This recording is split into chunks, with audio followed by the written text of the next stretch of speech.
안녕하십니까. 아차 성희롱의 저자 정지승입니다.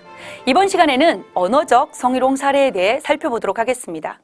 먼저 아르바이트로 치킨집에서 일하던 한 여대생이 겪은 이야기부터 해보겠습니다.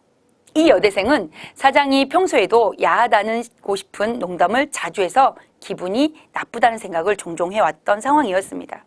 그러던 어느 날 치킨집 사장이 급기야는 작정이라도 한 듯 의미심장한 얼굴로 아르바이트 여대생에게 다가왔습니다. 그리고는 듣도 보도 못한 희한한 말을 꺼냈다고 합니다. 자기랑 같이 살면 돈을 주겠다는 것이었죠. 이 일로 형사처벌을 할 수는 없었지만 도덕적으로 악질적인 사례라고 할 수 있습니다.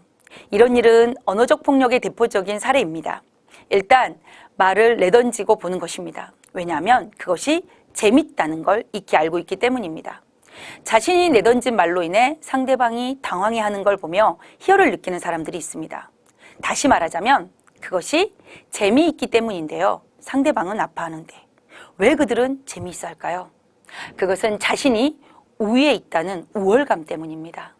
다른 사례를 또 하나 보겠습니다. 대학교에서 있었던 일인데요. 대학 생활에서는 수많은 모임을 접할 수 있죠. 그런데 여대생 남 씨는 자신이 가입한 동아리 활동을 열심히 하는 도중에 꿈에도 그리던 대학 생활에 환멸을 느끼는 순간을 경험하게 되었습니다. 그것은 같은 동아리의 선배 몇 명 때문이었죠.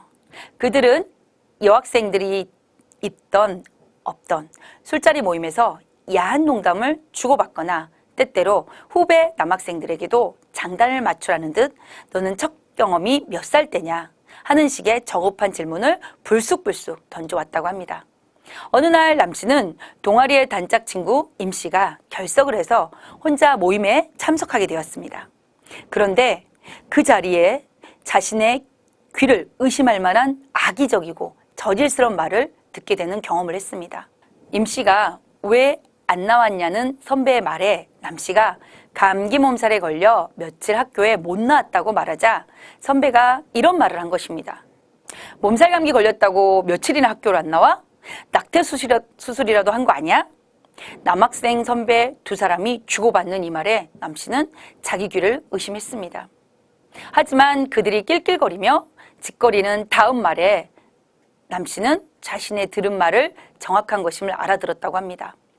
이후 남 씨는 그날 결석했던 친구 임 씨에게 자신이 들은 이야기를 전해주었고 둘은 동아리를 관리하는 교수님에게 남자 선배들이 한 말을 전했습니다. 그 뒤 두 명의 남학생은 교내의 학칙에 근거해 일정한 벌칙을 받게 되었고요.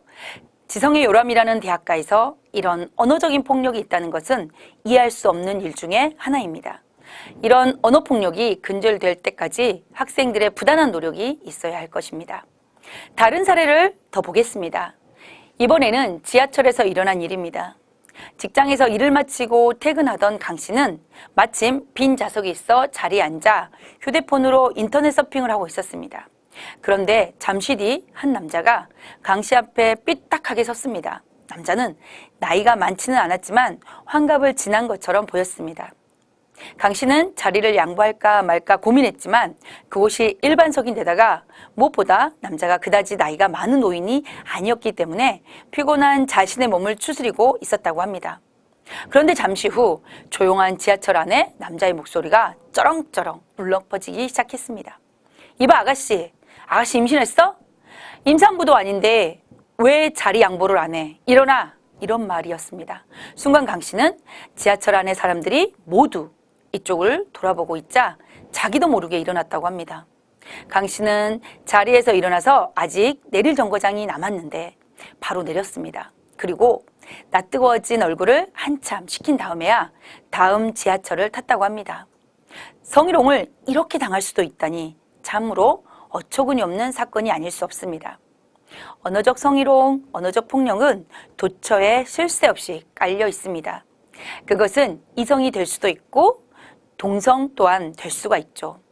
왜 그들은 참을 수 없는 걸까요? 그럴 때는 정말 상처 주기 위해 태어난 사람들이 아닌가 하는 생각까지 들게 합니다.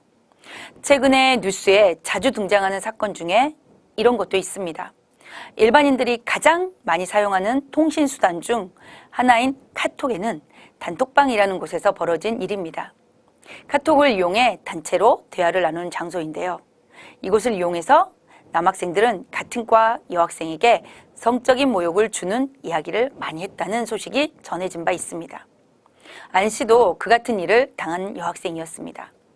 같은 과 남학생들이 그들만의 단톡방에 안 씨의 몸매며 입고 다니는 옷에 관한 평가도 하고 육체 팔아서 가슴이 너무 크다는 등 이런 자신에 대한 이야기를 한다는 것을 알게 되었죠.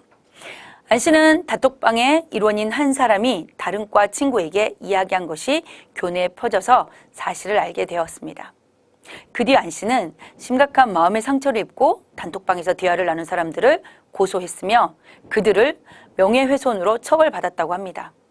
단체로 있을 때 사람은 더 겸손해지기도 해야 하는데요. 우리는 자주 자신을 과시하고 싶어 합니다.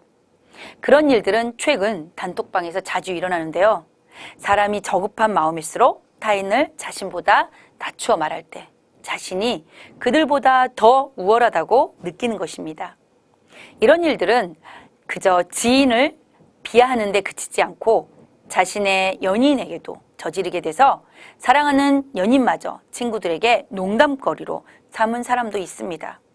저는 그런 사람들에게 이런 말을 해주고 싶습니다. 당신은 사랑할 자격도, 사랑받을 자격도 없습니다.